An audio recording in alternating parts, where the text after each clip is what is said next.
Hello बच्चों, चलिए ये क्वेश्चंस को रीड करते हैं। Explain the different drainage patterns formed by the reverse. Reverse के द्वारा जो डिफरेंट ड्रेनेज पैटर्न्स बनते हैं उनको हमें एक्सप्लेन करना है। आइए जानते हैं इस क्वेश्चंस का आंसर। सबसे जो फर्स्ट ड्रेनेज पैटर्न बनता है उसको हम बोलते हैं डेंड्रिटिक। डेंड्रिटिक पैटर्न क्या होता है? देखिए यहाँ पे आपको ये ट्री दिख रहा है और ये ट्री में क्या है? Different different branches.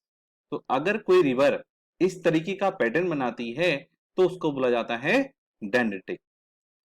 The drainage resembling the branches of a tree is known as dendritic. यानी जब भी कोई ट्री इस तरीके का पैटर्न बनाती है तो उसको हम बोलते हैं डेंड्रिटिक। जैसे कि इसका एग्जांपल है गंगा रिवर है, यमुना रिवर है, ये कुछ इसी तरीके का पैटर्न बनाती है तो इनको डेंड्रिटिक बोला जाएगा। अब बात करते हैं सेकंड पैटर्न जिसको हम रेडियल कहते हैं। रेडियल क्या होता है? When the rivers originate from a hill and flow in all direction, the pattern is called radial. अब यहाँ पर देखिए ये हिल है और इस हिल से ऑल डायरेक्शन में रिवर्स जो है वो फ्लो हो रही है, ऐसे इस तरीके से। तो यहाँ पे जो पैटर्न बन रहा है इस पैटर्न को हम बोलते हैं रेडियल बोलते हैं। और इसका example Amarkantak and central highlands जो रिवर से हैं वो कुछ इसी तरीके का पैटर्न बनाती हैं और उनको हम रेडियल बोलते हैं। आइए बात करते हैं थर्ड पैटर्न थ्रेलिस के बारे में।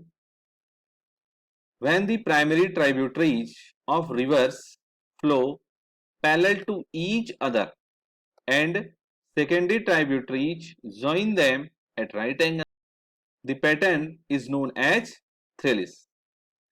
अब इस पैटर्न में क्या होता है, यहाँ पर आप एक डायग्राम देखेंगे तो इसमें ये मेन रिवर है और ये प्राइमरी रिवर है ग्रीन कलर की, और ये एक दूसरे की क्या है?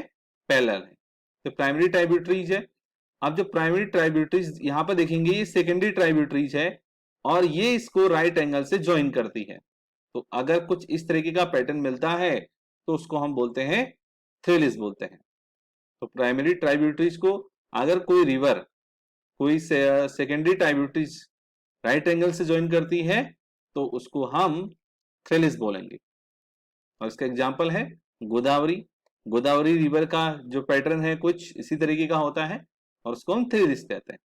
अब जानते हैं फोर्थ पैटर्न यानी सेंट्रीफ्यूगल के बारे में।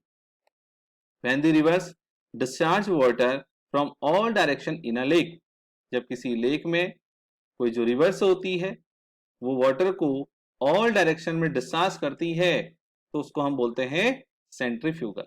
यहाँ पर आपको दिख रहा होगा, यहाँ पे वाटर जो है ऑल डायरेक्शन में डिस्चार्ज हो रहा है इस तरीके से, तो इस पैटर्न को हम बोलेंगे सेंट्रीफ्यूगल। आई होप इस क्वेश्चन का आंसर आपको समझ में आया होगा। Thank you.